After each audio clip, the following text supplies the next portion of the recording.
Olá pessoal, espero que estejam todos bem. Hoje então nós chegamos naquela que eu imagino que seja a aula mais esperada por vocês, que eu suponho que seja a última aula de genética que nós teremos. Então hoje nós vamos falar um pouquinho sobre biotecnologia e aquilo que a gente pode chamar de aplicação dos conhecimentos de genética ou aplicação dos conhecimentos genéticos. Então, para início, o que vocês precisam saber, o que vocês precisam relembrar é o dogma central da biologia molecular. Então, assim, nossas células elas têm núcleos e nesses núcleos tem o DNA, certo? Esse DNA vai estar lá na forma dos cromossomos e vai conter os genes. Quando uma célula vai se dividir, a primeira coisa que ela faz é a replicação do DNA. E essa replicação ela precisa de uma enzima chamada DNA polimerase, principalmente essa enzima. Okay? Então, as cópias de DNA são feitas pela DNA polimerase e precisam de um DNA molde, tá? Então, o nosso DNA ele foi copiado a partir de um DNA pré-existente. Então, o nosso DNA é proveniente dos nossos pais. Então, lá nos nossos pais ocorreu a replicação, ocorreu a formação dos gametas, aí ocorreu a fusão desses gametas, formando o zigoto, que foi a nossa primeira célula, e nós temos, então, a combinação desses DNAs. Nossas células fazem replicação de DNA tanto para o nosso crescimento e regeneração, quanto para a produção de gametas para a nossa reprodução também. Aí, né, o que o DNA tem? Tem essas sequências de nucleotídeos que podem ser transcritos em formato de RNA. Esses RNAs eles podem ser RNA mensageiro, RNA ribossômico, RNA transportador e assim por diante, certo? Mas caso ele seja um RNA mensageiro, ele já vai estar levando uma sequência, uma mensagem, uma sequência de nucleotídeo que pode ser traduzida aí por ribossomos principalmente no formato de um polipeptídeo, uma proteína, tá? Então, lembrem, a replicação vai usar DNA polimerase e você vai ter cópias de DNA. A transcrição ela vai usar RNA polimerase, vai precisar do DNA e vai produzir RNAs. Você pode fazer o processo inverso também, que é chamado transcrição reversa. Você vai precisar de uma enzima chamada transcriptase reversa. Isso aqui acontece em alguns vírus, principalmente. Então, alguns vírus da RNA têm essa transcriptase reversa, invadem a tua célula, replicam, ou melhor, fazem a transcrição reversa do RNA deles, produzindo um DNA e inserem esse DNA no nosso DNA. E a tradução, então, é você pegar essa sequência de RNA, essa receita que estava lá no DNA, e transformar isso numa proteína, tá? Aí, só para relembrar aí o processo de replicação, isso aqui é o que a gente chama de uma forquilha de replicação, né? Nós temos um DNA aqui, ó, e aqui você já tem 2 DNA, ou seja, isso aqui está sendo replicado, está sendo copiado, tá? Então, percebam que você tem várias enzimas atuando, tá? Uma das primeiras que entra no processo é a helicase. Essa helicase tem a função de abrir a dupla fita, né? Você sabe que o DNA é fechadinho assim, né? Ele é torcido e é unido a esses nucleotídeos através de pontes de hidrogênio ou ligações de hidrogênio. A função da helicase é abrir. Abrindo, você vai ter a primase. A primase é uma enzima que vai inserir os primers, ou então iniciadores. Vai estar uma fita aberta aqui, a primase vai lá e coloca iniciadores, que serão o quê?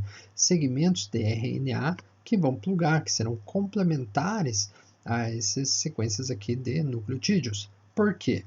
Porque vai ter uma enzima chamada DNA polimerase que vai fazer a replicação, vai fazer a cópia desse DNA. Só que ela só consegue iniciar a cópia se tiver um iniciador. Ela não consegue entrar aqui, ó, por exemplo, que está totalmente aberto e não tem aí nada plugado. Então ela precisa de um plugzinho do iniciador para poder fazer então essa replicação. Ok? Beleza, temos aqui também uma topoisomerase, que é uma enzima que evita supertorções.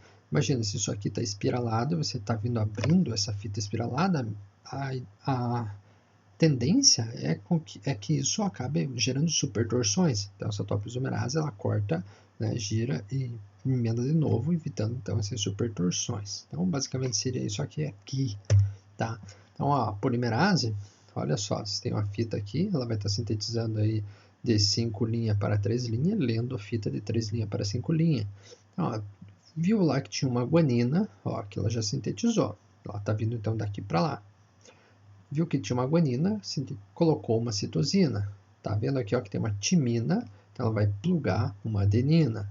Plugando a adenina, né, fazendo essa inserção, ela vai translocar, então para frente, e aí vai ver lá que tem uma guanina, né, a próxima lá, então o que ela vai inserir aqui? Uma citosina, e assim por diante, então ela vai fazendo esse processo.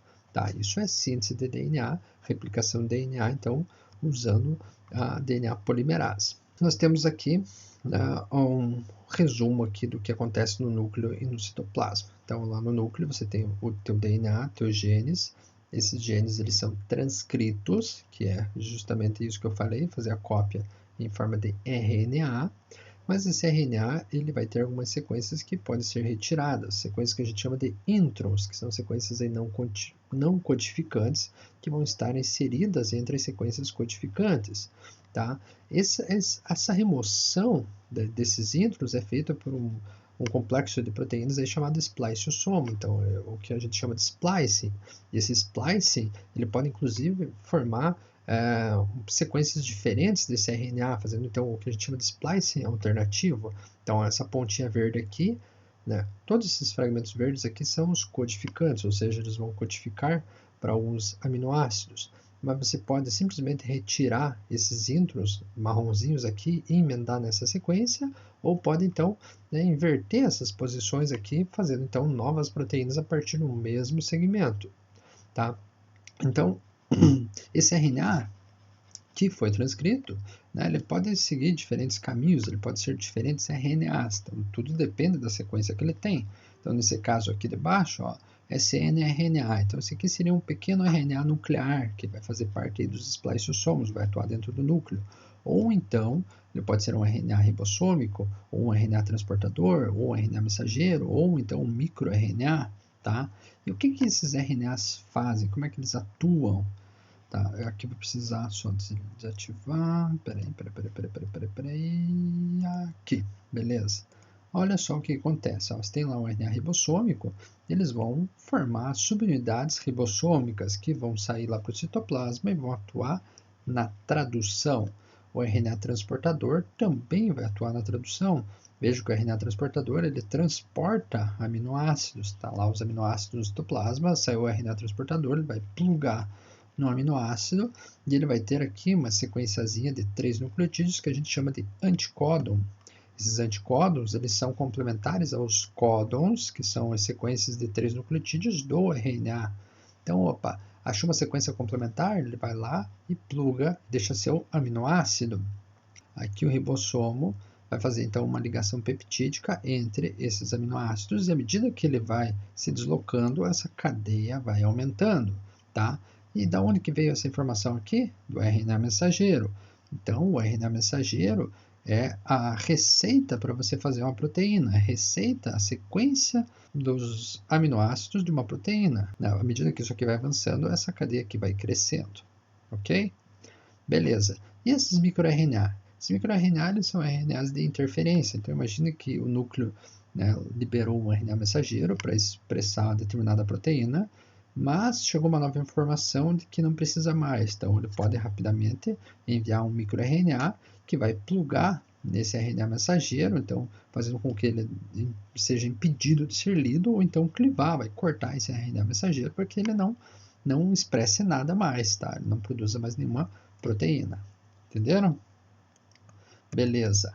Aí nós temos aqui o código genético.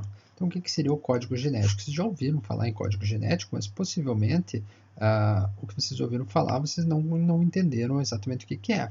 Muita gente acha que o código genético é sequenciamento de DNA, por exemplo. E não é. Código genético é isso aqui. Você tem um código, né, que é utilizado para decodificar algo.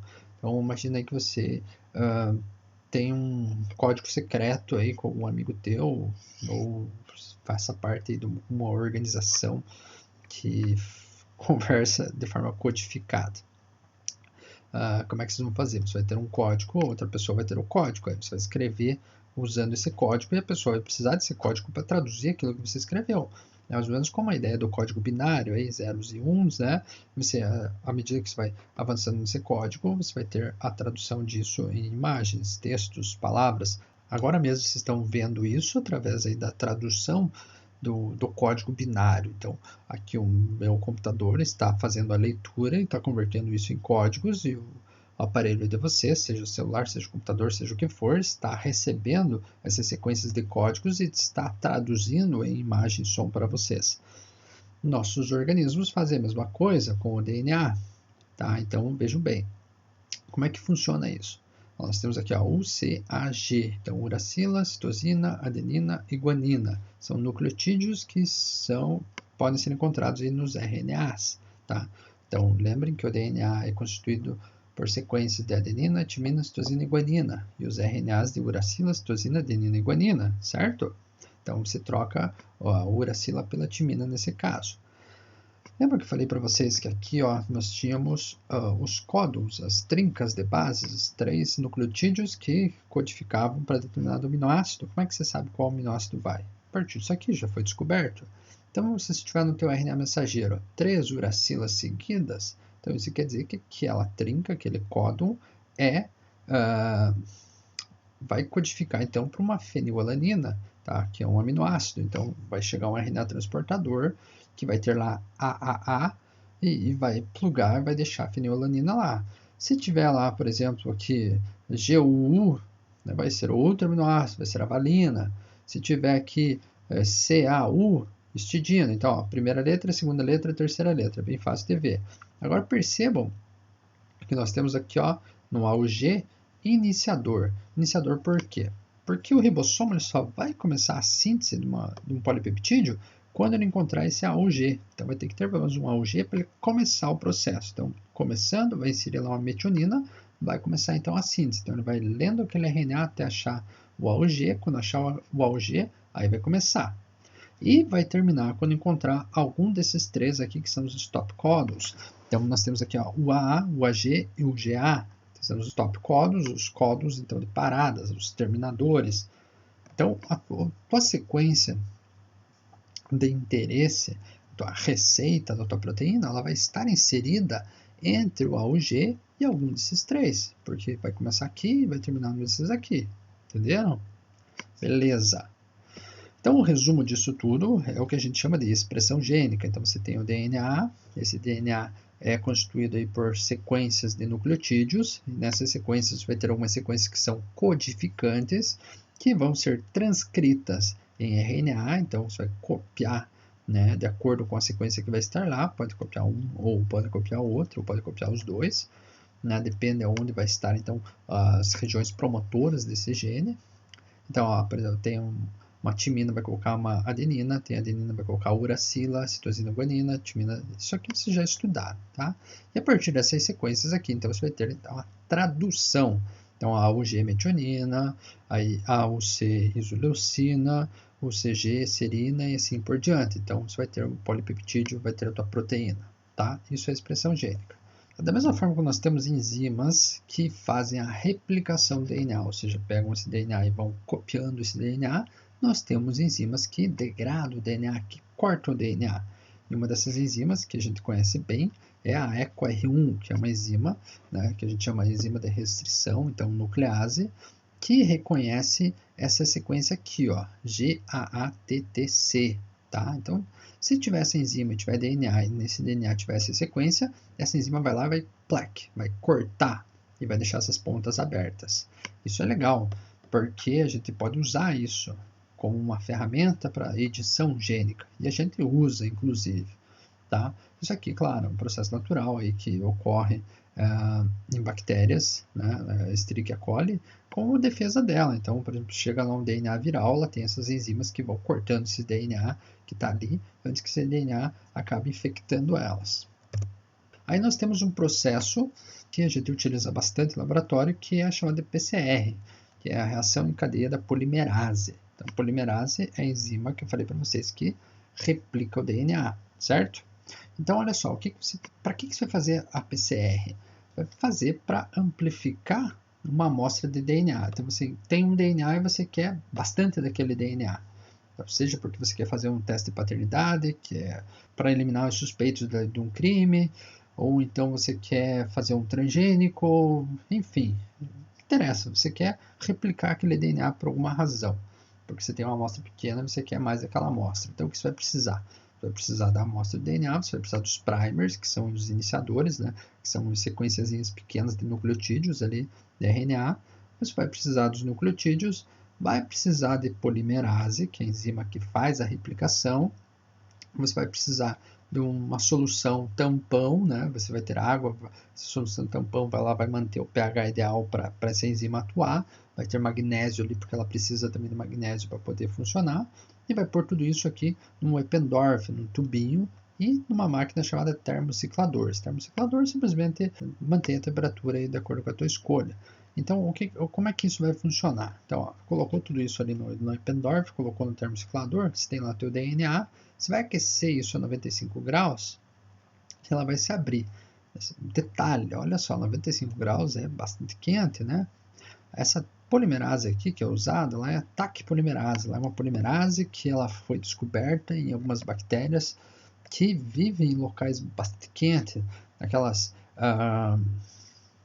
geysers, aquelas fontes termais, né, que tem lá em Yellowstone. Então tem uma bactéria lá, termos aquáticos, que tem essa polimerase, então ela aguenta altas temperaturas.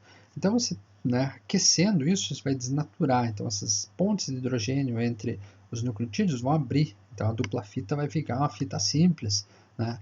Aí como você vai ter esses primers eles são filamentos curtos de RNA, fita simples, né? Já que o RNA é fita simples, eles vão plugar onde eles encontrarem regiões complementares.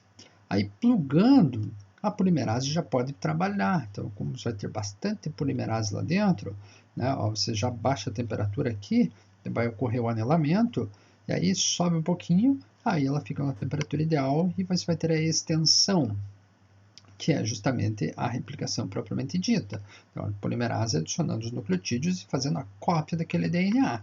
Então, à medida que você vai, né, ciclando isso, sobe temperatura, baixa temperatura, sobe temperatura, baixa temperatura, você vai abrindo e fechando esses DNA e vai cada vez copiando mais. Então, aí, no final de uns 25 ciclos, você vai ter milhares de cópias daquele DNA que você colocou. Então, vamos supor que você tinha uma única amostra daquele DNA, depois desse processo vai ter milhares de amostras iguais, tá? Você vai ter, então, um DNA replicado, tá? Então, isso é PCR. E aí você pode fazer um processo que a gente chama de eletroforese, tá? Então, a eletroforese é o seguinte, você vai separar um DNA, uma amostra de DNA, com base aí no seu tamanho, né, em um gel. Então, você vai ter um gelzinho aqui, um gel aí feito de, pode ser de agarose, que é um polissacarídeo. Tem gel que os caras fazem de amido, ou então poliacrilamida. Enfim, um gel aí feito, tipo uma gelatinazinha, feito aí com um polissacarídeo. Então você vai ter uma malha assim desse gel, vai ser um gelzinho. Esse gel vai ter uns poços, né, uns buraquinhos, e nesses buraquinhos você vai colocar amostras do teu DNA. Beleza. Aí vai ter uma solução tampão, isso aqui ela fica na horizontal, né? Ou até tem alguns que ficam de pezinho assim, né? Mas imagina isso na horizontal e você liga isso numa fonte. Aí ligando isso na fonte, você vai ter uma corrente elétrica. Então veja aqui, ó, negativo para o positivo. Então você vai ter, né, uma corrente elétrica passando. O que vai acontecer? Como o DNA ele tem uma carga elétrica negativa, ele vai sendo, né, sempre arrastado para o polo positivo. Então, os filamentos menores, ó, os três carinhas aqui, ó, com bastante DNA, médio e outro com um pouquinho de DNA. Aquele que tem pouco DNA, os filamentos curtos do DNA, vão correr mais rápido. Os mais pesados, os maiores, vão ficar mais para trás. Isso nessa corrida desse gel, certo? Então, com o passar do tempo, você vai ter a formação de um padrão de bandeamento. Tá? Então, o DNA que vai ser menor vai estar mais aqui embaixo. O DNA mais pesado, maiorzão, vai estar lá mais lá em cima. Tá, mas o que faz com que ele tenha tamanhos diferentes? O que faz, uma das coisas, é você, por exemplo, usar aquelas enzimas de restrição, como eu falei para vocês ali, ó, a EcoR1. Então, se você pegou lá aquela tua amostra de DNA e tacou enzimas de restrição que vão cortar sempre que encontrar uma sequência dessas aqui, né, você vai ter, então, diferentes tamanhos de filamentos, se o teu DNA for de amostras diferentes. E para que você vai usar isso? Vai usar para quantificar teu DNA, você verificar se você replicou esse DNA, você sabe mais ou menos o tamanho que você queria replicar, então você vai conseguir encontrar aqui a partir do tamanho, você vai usar uma amostra guia, por exemplo, ou então naqueles casos que eu falei. Então, você está trabalhando lá na investigação criminal, você é um perito, você encontrou uma amostra de DNA num crime, e você tem alguns prováveis suspeitos, e você, com aquela amostra lá, você vai querer descobrir quem que é o criminoso. Vamos supor, achou, sei lá, DNA embaixo das unhas da vítima, e ela tem você já tem alguns suspeitos.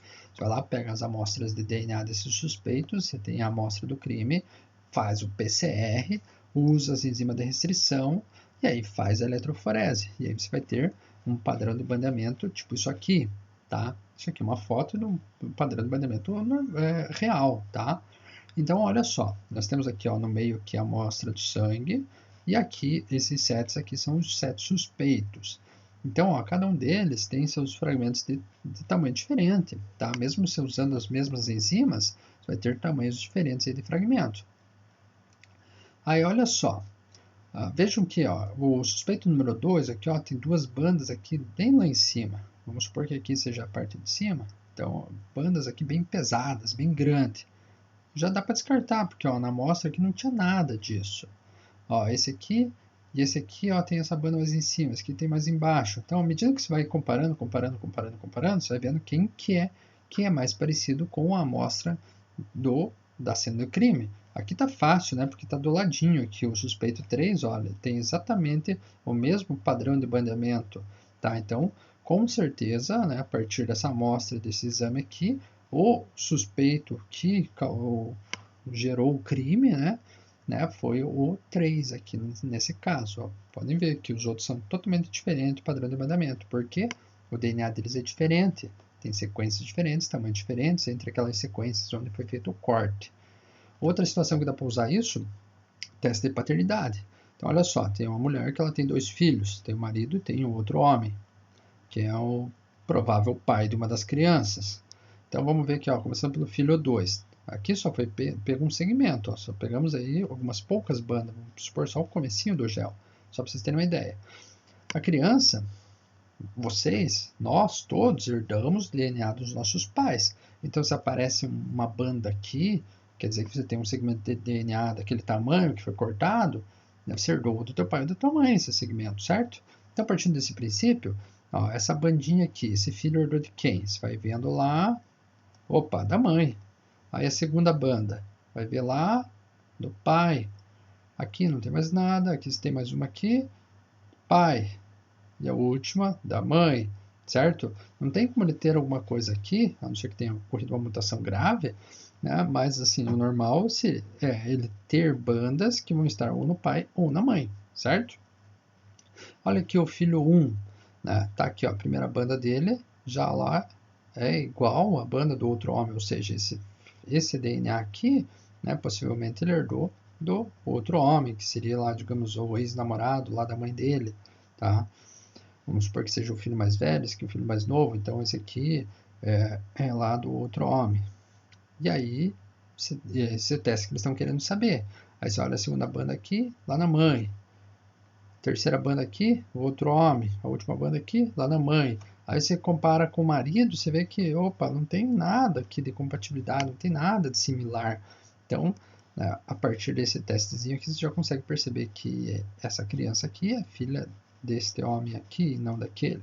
Tá? Então, quanto mais próximo, quanto mais similaridade tiver entre as bandas, então maior a chance então, de aquele DNA ser daquela pessoa ou então ela ser parente daquela pessoa. Entenderam? Beleza. E aí nós chegamos na parte da clonagem molecular. Isso aqui é bastante interessante, gente. Tá? Aqui que a gente vai usar principalmente aqueles princípios ali que eu falei para vocês ali do dogma central da biologia molecular, replicação, transcrição e tradução. Por exemplo, vocês devem saber que tem muita gente que é diabético e insulinodependente, diabetes tipo 1, a pessoa tem que ficar aplicando insulina todo dia. E a insulina ela é uma proteína produzida pelo nosso pâncreas. Essas pessoas, o pâncreas delas não produz, então por isso que elas têm que aplicar, certo? Pessoas aí saudáveis para essa doença, né, não precisam aplicar porque o pâncreas produz essa insulina. A insulina faz com que nossas células consigam absorver a glicose. A glicose vai atuar no nosso metabolismo energético. Então, sem insulina, sem absorção de glicose, sem energia, uma coisa vai levando a outra. Antigamente, as pessoas que tinham então esse problema de não produzir insulina, elas recebiam insulina extraída de suínos. Então, você matava o porco, pegava o pâncreas do porco, tirava a insulina do pâncreas do porco e dava para o diabético. E o diabético aplicava, né, e conseguia então fazer a absorção da glicose lá nas suas células. O problema é que a insulina era do porco, e a insulina do porco é um pouquinho diferente da nossa, gerava algumas rejeições, alergias e assim por diante. A partir do momento que nós descobrimos esses mecanismos aí de biologia molecular, da genética molecular, nós conseguimos fazer o quê? Sequenciar o gene da insulina, aí cortar o gene da insulina, usando aquelas enzimas que deixam lá as extremidades abertas, ó. Você cortou aqui, ficou uma extremidade que outra. Essas extremidades elas são compatíveis uma com a outra, então isso aqui pode plugar facilmente aqui e vice-versa, certo? Se eu faço isso em 2 DNA diferentes, eu posso então plugar, colar um DNA diferente no outro, certo? Porque as extremidades são iguais. Então, olha só, um exemplo prático disso. Eu cortei lá o gene humano, sequenciei ele, cortei, né, com aquela enzima, e a mesma enzima eu usei para cortar aqui o plasmídio, que é um DNA bacteriano.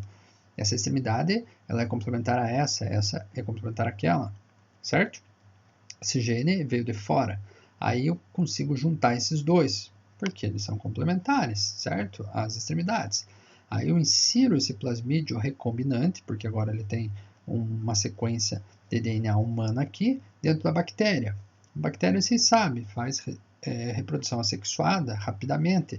Então, quando ela vai fazer essa reprodução assexuada, ela vai replicar todo esse material genético dentro dela, incluindo os plasmídios. Então, uma bactéria vai se tornar lá, vai se replicar lá centenas de vezes, vai ter milhares de bactérias, certo? Iguais, contendo o gene de interesse. No caso aqui, o gene da insulina. Aí você vai lá dar um sustinho nessa bactéria, ela vai replicar mais esse plasmídio ainda e vai produzir as proteínas do gene que estarão lá nesse plasmídio. Vamos supor que você removeu todos os outros genes ali e deixou só ali o gene que você queria, vamos supor o da insulina. Então o que essa bactéria vai produzir agora? Insulina humana, tá? Aí você vai lá, retira, né, da plaquinha onde você está cultivando essas bactérias, retira essa insulina e dá para a pessoa aplicar, a pessoa aplica sem problema nenhum. Por quê? Porque por mais que essa proteína tenha sido produzida por uma bactéria, a sequência que estava lá naquele DNA é do gene humano. Então, se a sequência é do gene humano, né, a proteína que vai sair vai ser resultante da sequência que estava naquele gene, certo? Então, a proteína humana. Entenderam? Então isso foi uma das melhores coisas que a gente conseguiu fazer até hoje, né? Essa manipulação genética aí com relação aí à saúde. Porque esse foi só um exemplo, você pode usar, né, de diversas formas. Então, certamente vocês já ouviram falar da ovelha Dolly, ou talvez não, né? Mas era o tempo que eu estava no colégio, aconteceu isso aí. Então, o que foi a ovelha Dolly? Então, os pesquisadores fizeram o seguinte, pegaram uma ovelha, né, pegaram uma célula dessa ovelha, nessa célula dessa ovelha tinha um núcleo, nesse núcleo tem o seu DNA. Assim como nossas células têm os núcleos, e nesses núcleos tem o nosso DNA.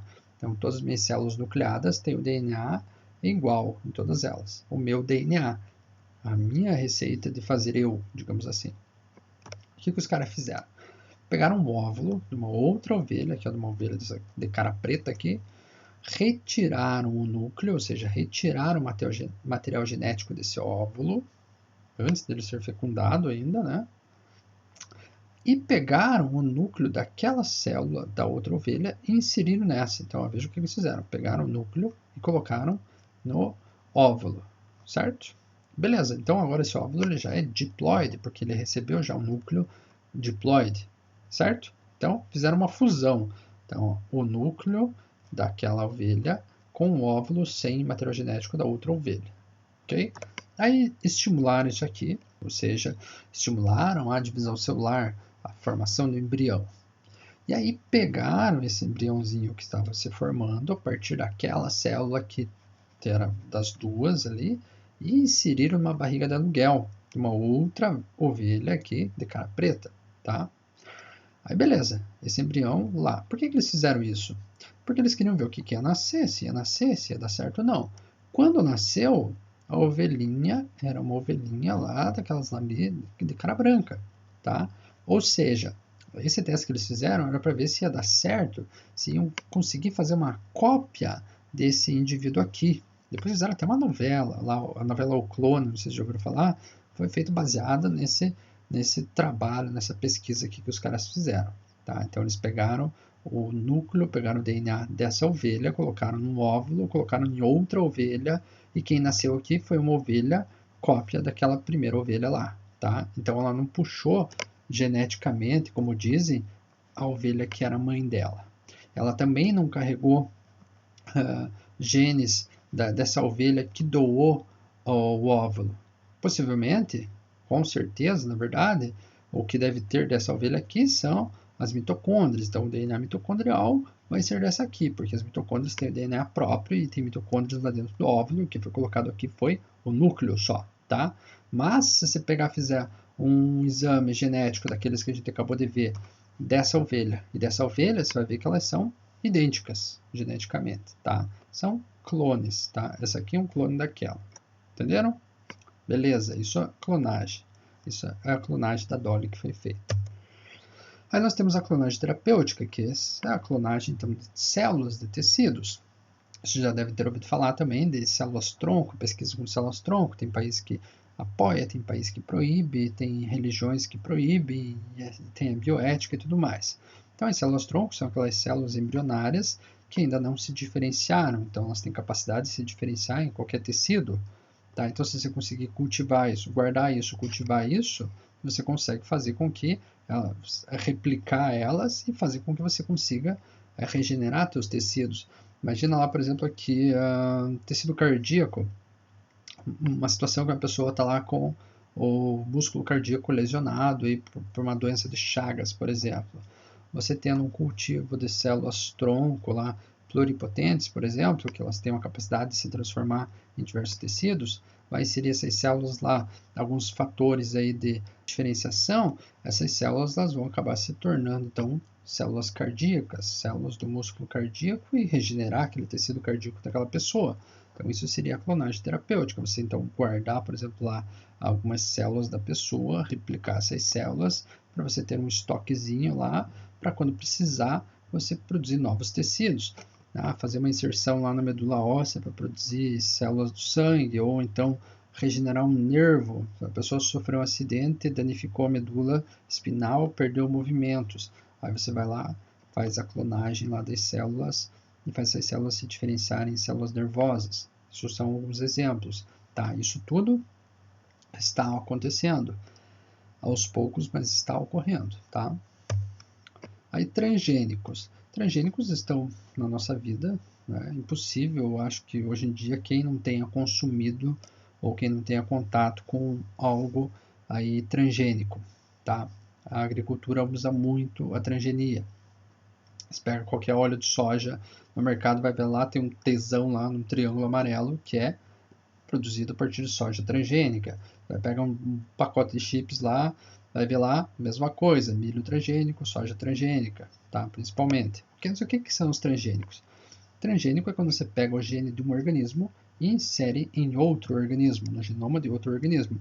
Por exemplo, aqui nós temos uma bactéria, vamos supor que essa bactéria ela tem um gene que produz uma proteína, e essa proteína ela deixa, ela tem um gosto ruim, né? Tem um gosto ruim, e se você colocar esse gene numa planta, essa planta vai produzir essa proteína com gosto ruim, e aí o inseto que comeria essa planta já não vai comer mais, porque vai dar uma dor de barriga nele.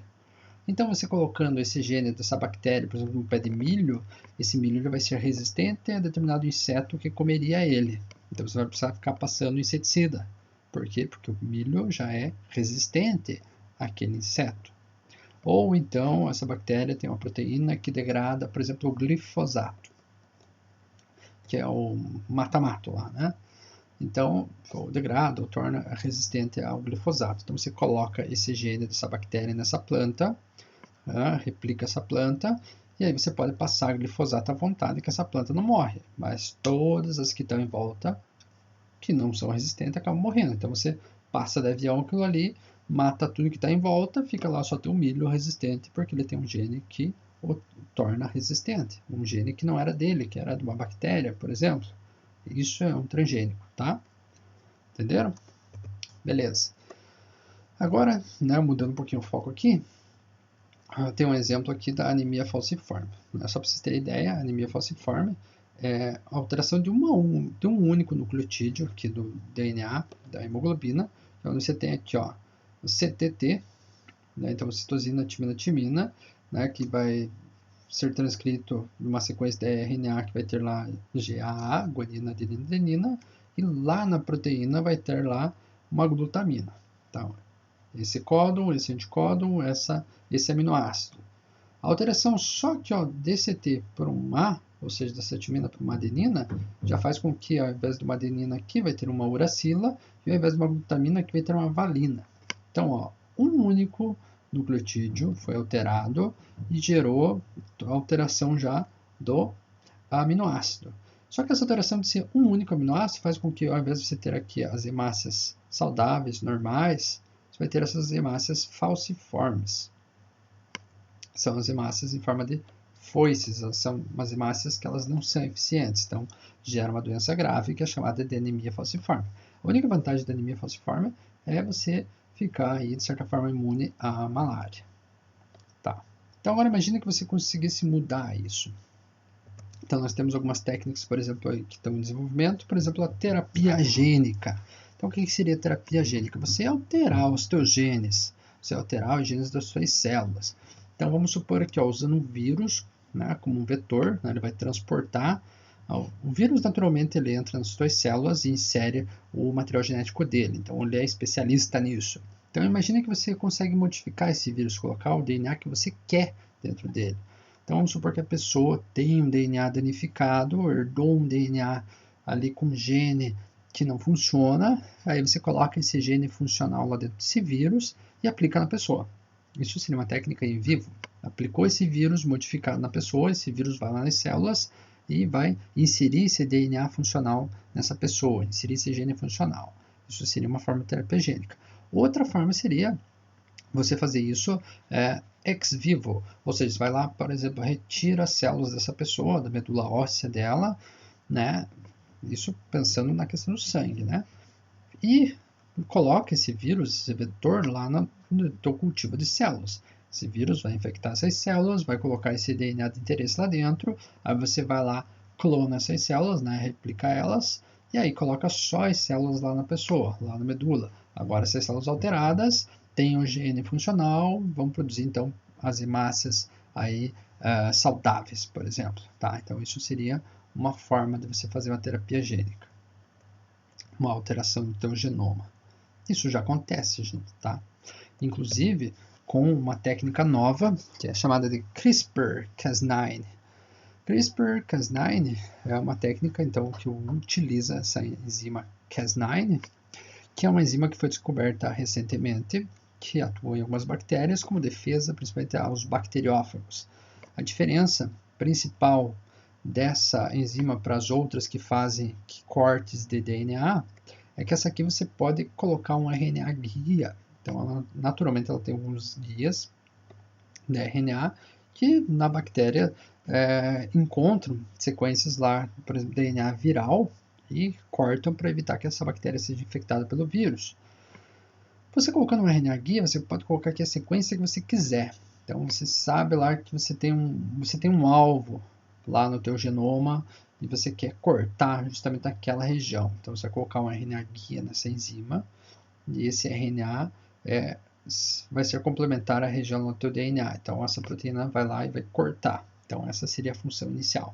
Só que nós já fomos além disso, tá? Nós já temos aí Cas9 modificadas que além de cortar, você vai lá, corta e coloca outra coisa no lugar. Né? Você vai fazer inserções. Ou então você vai lá, corta, você vai inserir, por exemplo, aqui está o gene, você vai querer, ou melhor, aqui está o gene, por exemplo, você vai lá colocar sei lá, uma região promotora ali que vai aumentar a expressão desse gene. Então você tem um gene, mas ele não está sendo muito expresso, então você quer expressar ele mais.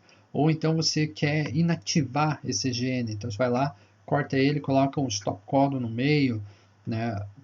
Então, a hora que isso aqui for produzir um RNA mensageiro, vai ter lá um stop codon lá no meio e ele já não vai funcionar. Então, vai começar a expressar uma proteína, essa proteína era ruim para você, por exemplo, já não vai ser mais, porque ela já não vai mais ser expressa. Então, você pode fazer um monte de coisa com essa técnica. Então, escrevam aí, gente, que a próxima revolução que vocês verão, que já está ocorrendo, é a revolução biotecnológica. Só para vocês terem ideia, tem gente fazendo isso aqui em casa, não fazendo a proteína, mas fazendo manipulação genética caseira, né? Não aqui, talvez aqui também, né? Mas isso lá nos Estados Unidos, tem um cara lá que, se não me engano, trabalhava na NASA, e ele está distribuindo kits, está vendendo kits aí com essa técnica CRISPR aqui para as pessoas manipular genoma em casa. Então tem pessoas aplicando nelas mesmas aí, sei lá, para conseguir musculatura, tem gente trabalhando com cachorro, enfim. Isso aqui já é algo revolucionário, na verdade. Bom, falando em genética, não tinha como não falar em melhoramento genético clássico, que é feito a partir aí de cruzamento, seleção artificial, você selecionar características de interesse em indivíduos e você cruzar esses indivíduos para você cada vez melhorar mais essas características, cada vez você selecionar mais isso. Aqui tem um exemplo, né, de uma raça bovina aí que é o azul belga, que vocês podem perceber que ele tem uma musculatura avantajada, que você não vê na maior parte do gado, principalmente o nosso gado aqui.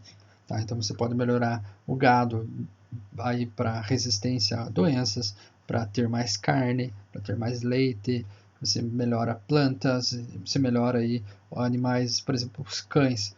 Todos os cães são resultados de melhoramento genético que foi feito a partir de seleção de lobos, a partir de características de interesse, certo? Então, isso é uma coisa que a gente faz desde sempre, desde que o homem, né, desde que a humanidade existe, nós estamos fazendo melhoramento genético aí a partir de seleção artificial. Uma coisa que foi descoberta também já há muito tempo é a questão do vigor híbrido decorrente das heteroses, ou seja, as plantas, principalmente que são híbridas, né, de variedades diferentes, elas vão ter uma produção maior. Então aqui você tem uma variedade que vai produzir essa espiga aqui, essa outra variedade que vai produzir essa espiga aqui, né, vejo a altura delas. A hora que você cruza essas duas variedades, você vai ter um heterozigoto aqui, vai ter um híbrido, você vai ter então uma produção aqui dobrada praticamente. Então, há muito tempo percebemos que endogamia não é interessante, né? Que acaba então aos poucos você acaba então, acumulando alelos deletérios, alelos letais, aí acaba diminuindo a produção, seja animal, seja vegetal, ou então acaba prejudicando até mesmo os próprios seres humanos, né? Então os casamentos aí consanguíneos aí acabam ao longo das gerações gerando problemas genéticos, aí, problemas de saúde, problemas psicológicos e assim por diante. E aí nós temos alguns problemas também. O problema principal do nosso melhoramento genético, da forma como a gente faz, é que a partir do momento que se melhora uma espécie, uma variedade, a gente tende a replicar isso, a clonar isso, principalmente plantas. Então você tem além de você ter uma monocultura, o que já não é bom, né? As plantas geralmente que são cultivadas, elas são clones ou são geneticamente muito próximas. Então, claro, elas vão ter uma produção boa porque elas foram melhoradas para isso. Você pode ter uma resistência boa porque elas foram melhoradas para isso.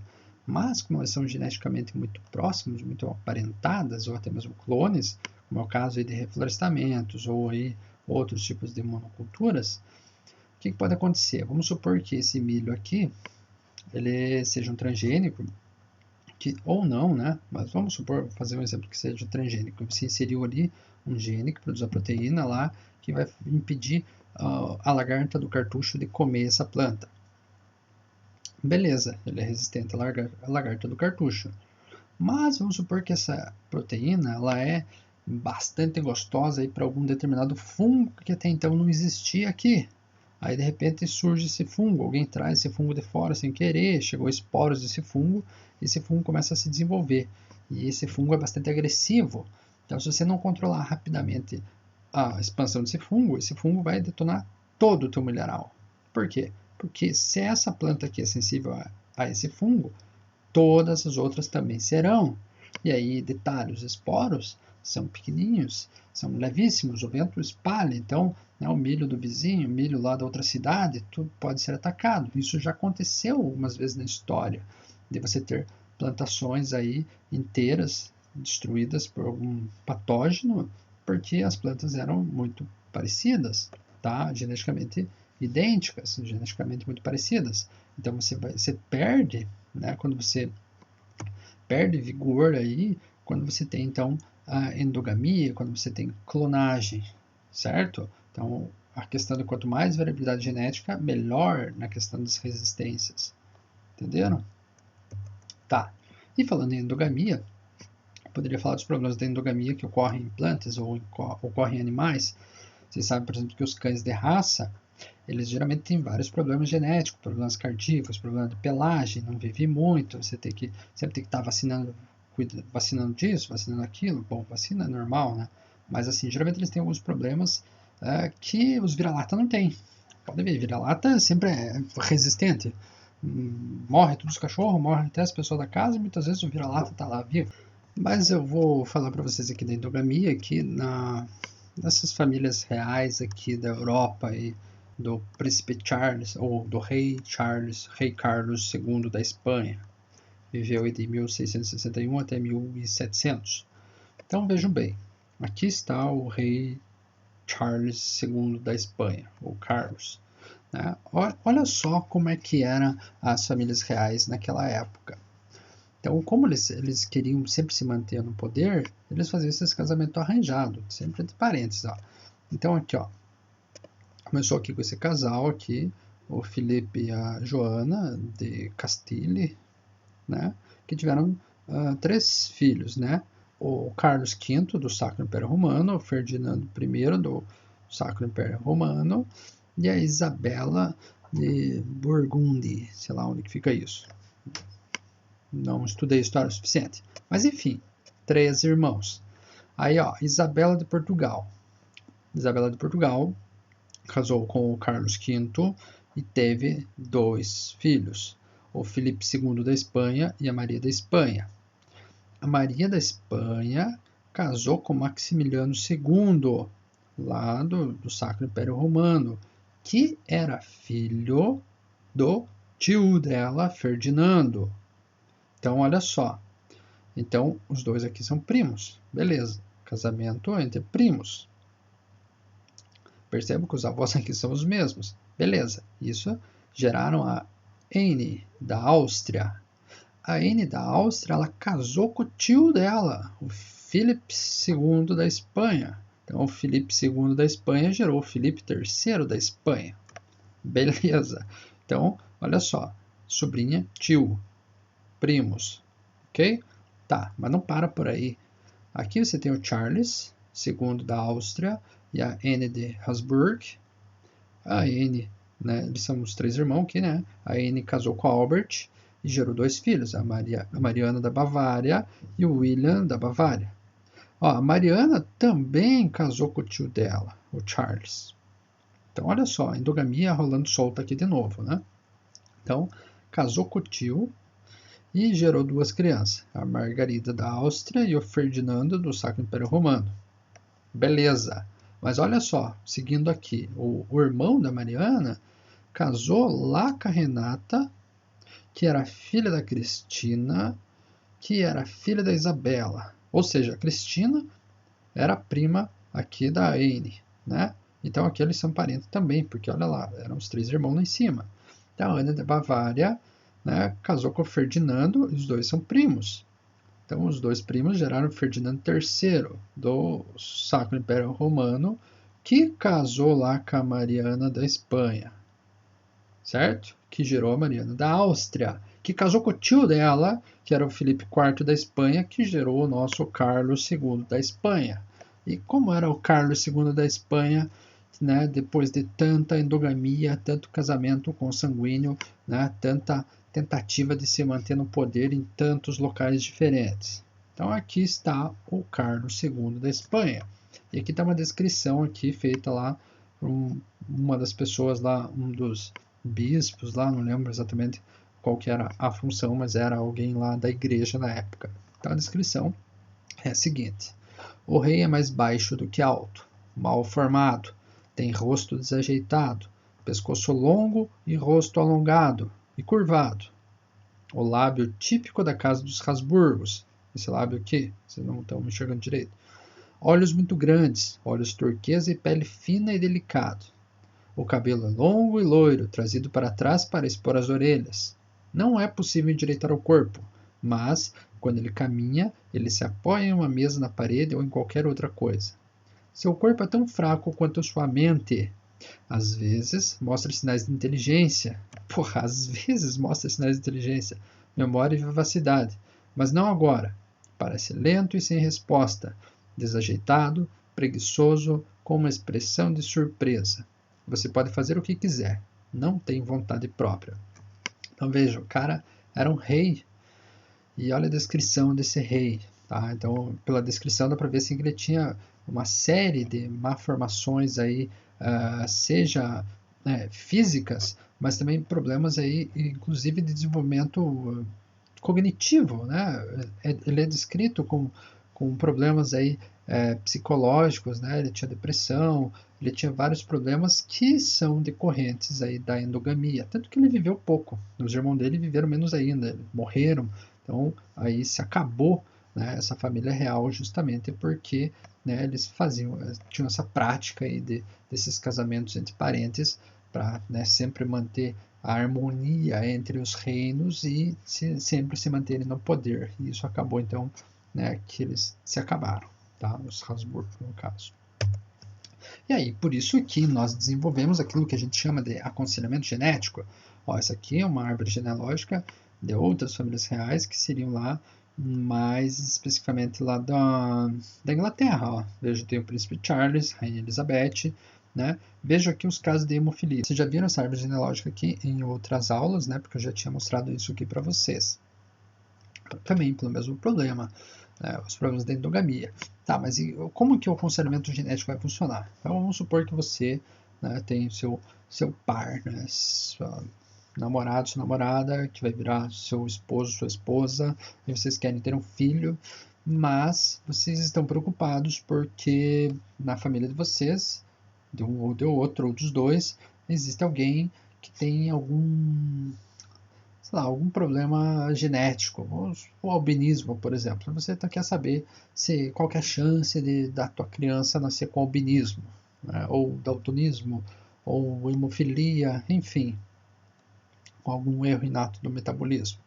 O que você vai fazer? Vai procurar um geneticista, ou então você vai fazer aí uma árvore genealógica, vocês dois, para ver a chance que vocês têm de ter um elo genético aí, ou um parente em comum. Vão pesquisar a chance de vocês serem portadores dos alelos em questão, vão calcular as chances desses alelos serem passados para os filhos, vão fazer os cálculos que a gente tem feito aí nas últimas aulas, tá? Outra coisa que dá para fazer também com relação ao aconselhamento genético é a mulher está grávida, você vai lá, retira um pouco do líquido amniótico, nesse líquido vai ter células do bebê, ou seja, você já tem então a constituição genética dele, você pode fazer, por exemplo, um cariograma, você vai analisar lá o cariótipo dessa criança e pode perceber, por exemplo, aqui uma trissomia do 21. Então vai perceber que essa criança aqui, antes mesmo dela nascer, você vai saber que ela tem síndrome de Down, tá? Essa é uma das coisas que a gente pode ver. Como eu falei para vocês, a gente tem uma infinidade. Na verdade, assim, dá para se dizer que nessa área nós já não temos mais muito limite. Né? O limite é a nossa imaginação, né? O que a gente consegue fazer. O limite é a bioética, né? Que barra algumas coisas, impede algumas coisas de fazer.